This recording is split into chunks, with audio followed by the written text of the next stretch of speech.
Hey, thank you, Senator Gallego, for taking the time to talk with me about surveillance pricing and your One Fair Price Act.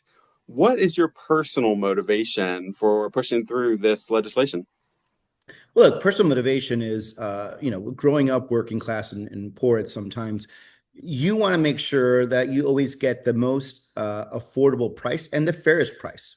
Now, what's happening is that these companies that are very powerful have a lot more data information than the consumer are able to use a lot of, of that consumer data and information to basically find a point that is not based on kind of what we understand as capitalism, but where they could exploit what you're going through, where you are, and what's happening in your life right now. That is what we're trying to stop. This is an opportunity for us to make sure that the consumer just has as much power as the retailer. What specific data would you say through this act would be banned?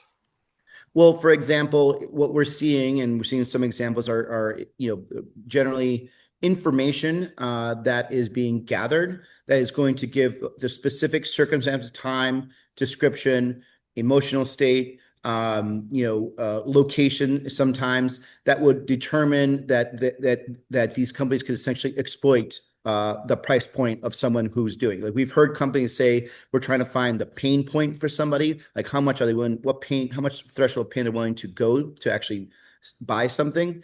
That's where we're trying to prevent. Good example we saw earlier, we fought off Delta Airlines. The CEO announced at his shareholder meeting that they were going to use this type of surveillance pricing to figure out what the pain point is for the individual customer. And we wanted to make sure that was stopped. I'll give you a good example. What does that look like? Well, Delta or any other airline could basically use a third-party vendor to be able to scrape what's happening around your life. Let's say they've discovered that someone in your family died in another city, and then they can go and tell one of these airlines that this person is looking for a flight as fast as possible to go there. They will raise the price, not on the demand of everyone trying to fly, on just you because they know that you specifically want to get to that plane, right? That's where we want to avoid, but that's where the market is going. And to push this legislation through, what would your strategy be? Well, this isn't a partisan issue. Very rarely do you find bipartisan issues, but this is a truly bipartisan issue. Republicans and Democrats want consumers to have just as much power and just as much information as a retailer so they could actually make logical decisions. This is a pro-capitalistic bill too, because again, you're making sure that the consumer actually has as much information as possible to make decisions that is in their best interests, right? So this ends up saving money. It still obviously gives corporations the opportunity for them to do good marketing strategies, good data collection, but not to the point where you could use really fine data to exploit somebody. Do you know of any particular constituents that have had to deal with surveillance pricing?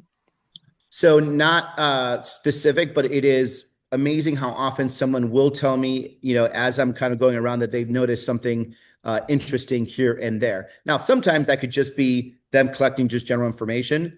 But, I've heard recently, for example, a lot of people that saw their Uber prices start jumping as soon as they saw that their battery was very low. We've seen, other instances where we know for a fact, for example, in some areas of the country, for example, parts of California, in like very dense Asian American areas of the country, the Princeton Review would charge more in that area for them to use for the SAT prep versus areas that didn't have high population of Asian Americans, right? So again, we do see it out there that corporations have to answer their shareholders, which means they have to maximize profits, and that's why we need to get ahead of this situation so that way the consumer is not the one who's left holding the bag at the end. Yeah, for sure. Like, and if a consumer does feel that they were overcharged with in any kind of purchase, what immediate remedy would you say that this bill would offer them? Sure. So the immediate remedy, if again, part of my bill is that we will not make it illegal for you to have certain practices. Now, if for some reason that the executive for some reason is very too pro corporate and they don't want to actually charge a company, the actual individual can sue for a claim if they feel they got ripped off. And now if you have enough consumers to actually get together, then it could have a fairly large lawsuit against these big corporations.